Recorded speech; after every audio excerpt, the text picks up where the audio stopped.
السلام علیکم، میرا نام ہے ذیشان عثمانی۔ آج ہم بات کریں گے تعریف کرنے کے اوپر۔ تعریف کیوں کرنی چاہیے، اپریشیٹ کیوں کرنا چاہیے، اس کے کیا فوائد ہیں اور نہ کرنے کے کیا نقصانات ہیں۔ تعریف ہر بندے کو کرنی چاہیے۔ دیکھیے، قرآن شریف شروع ہوا ہے الحمدللہ رب العالمین سے۔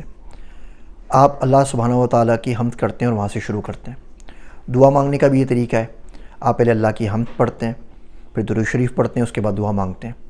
ہم بچپن میں کتابیں پڑھتے تھے تو ہمیشہ کتاب کے شروع میں پہلے حمد ہوتی تھی، پھر نعت ہوتی تھی، اور اس کے بعد اردو، اسلامیات، معاشرتی علوم کا جو بھی سبجیکٹ ہوتا تھا، مضمون ہوتا تھا، اس کے بارے میں بات کی جاتی تھی۔ ہم لوگ بحیثیت مجموعی من حیث القوم بڑے بخیل ثابت ہوئے ہیں تعریف کرنے میں۔ ہم کسی کی تعریف نہیں کرتے، ہم کسی کا شکر ادا نہیں کرتے۔ آپ کسی شخص سے ملتے ہیں، ڈاکٹر کے پاس جاتے ہیں، آپ کو اچھی طرح دیکھتا ہے تو کیا جاتا ہے کہ آپ ایک پوسٹ کارڈ اس کو بھیج دیجئے کہ ڈاکٹر صاحب میں آپ کے پاس آیا تھا، بہت تکلیف میں تھا، آپ نے بڑے اچھی طریقے سے دیکھا، اللہ آپ کو خوش رکھے، آپ کا اسٹاف، پیرامیڈیکل اسٹاف، نرسز وغیرہ بڑے کوآپریٹیو تھے، آپ نے ٹائم بھی زیادہ دیا، وقت پہ اپوائنٹمنٹ بھی دے دی، اللہ آپ کو جزا دے۔ ایک پوسٹ کارڈز کی تھینک یو کارڈ کا پورا ایک دستہ لے کے رکھ لیجئے، وہ آرام سے مل جاتا ہے، 24 کا، 36 کا، 12 کارڈز کا، وہ بھیجتے رہا کریں۔ ہر مہینے وہ آپ کے 12-24 کارڈ چلے جانے چاہیے۔ پوسٹ آفس سے بھیجیں، پاکستان پوسٹ سے زیادہ پیسے نہیں لگتے، 5 روپے 7 روپے میں چلے جاتا ہے پوسٹ کارڈ ایک آرام سے۔ اپنے ٹیچرز کو بھیج دیجیے اسکولوں کے کہ جی آپ نے مجھے 20 سال پہلے پڑھایا تھا، فلاں چیز آپ نے سکھائی تھی، آج میرے کام آ رہی ہے۔ کسی دوست کو بھیج دیجیے کہ جی آپ مجھے ضد کر کے فلاں جگہ پہ لے گئے تھے، بڑا اچھا ایکسپیرینس تھا، آپ نے مجھے بلایا تھا، کھانا کھلایا تھا، بہت بہترین کھانا تھا، میں نے کافی عرصے سے اتنا اچھا کھانا نہیں کھایا تھا۔ تعریف کرنے میں کچھ بھی نہیں جاتا۔ آپ قرآن شریف دیکھ لیجئے، سورہ محسنات ہے، 5واں پارہ ہے والمحسنات، اس کی آخری آیت ہے اس پارے کی، سورۃ النساء کی، ما یفعل اللہ سے شروع ہوتی ہے، ما یفعل اللہ بعذابکم ان شکرتم وآمنتم وکان اللہ شاکرا علیما۔ اللہ کو کیا پڑی ہے اللہ آپ کو عذاب دے، وہ کیوں آپ کو عذاب دے گا اگر آپ شکر ادا کرتے رہیں اور ایمان لائیں۔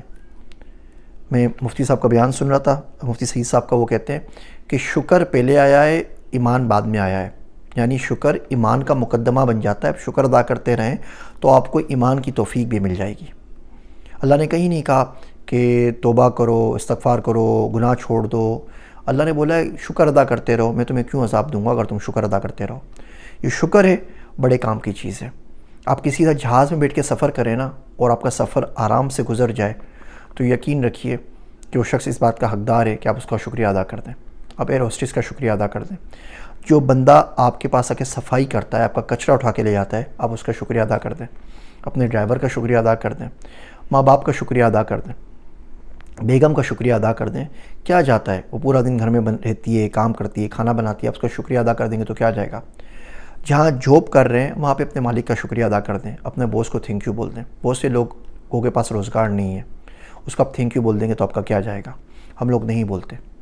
کوشش کیجیے اس کے اوپر سوچیے گا، ان تمام ایونیوز کے اوپر جہاں آپ شکریہ ادا کر سکتے ہیں مگر آپ نہیں کرتے۔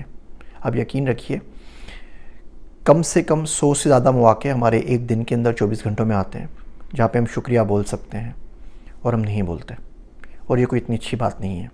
آپ شکر ادا کرتے رہیں، اس چیز میں اپنے آپ زیادتی ہوتی رہے گی، وہ بڑھتی رہے گی، آپ کی نعمتیں ڈبل ٹرپل 4 گنا ہوتی رہیں گی۔ امید ہے یہ چھوٹے چھوٹے ریمائنڈرز آپ کو سمجھ میں آتے رہیں گے۔ ان ویڈیوز بنانے کا فائدہ مجھے یہ ہوتا ہے کہ میں اپنی ویڈیوز خود بھی سنتا رہتا ہوں، تو بہت مرتبہ باتیں ذہن سے نکل جاتی ہیں، بہت مرتبہ کوئی کیفیت آگے چلی جاتی ہے، اوور ریکارڈ نہیں کر پاتا، بہت مرتبہ ایسا ہوتا ہے کہ خود بھی ریمائنڈر کی رجوع کرنے کی ضرورت پڑتی ہے۔ یہ ویڈیو میرے تو بڑے کام آ رہی ہیں، امید کرتا ہوں شاید آپ میں سے بھی کسی کے کام آ جائیں۔ مجھے اپنی دعاؤں میں یاد رکھیے گا۔ میں ہوں آپ سب کا ذیشان عثمانی۔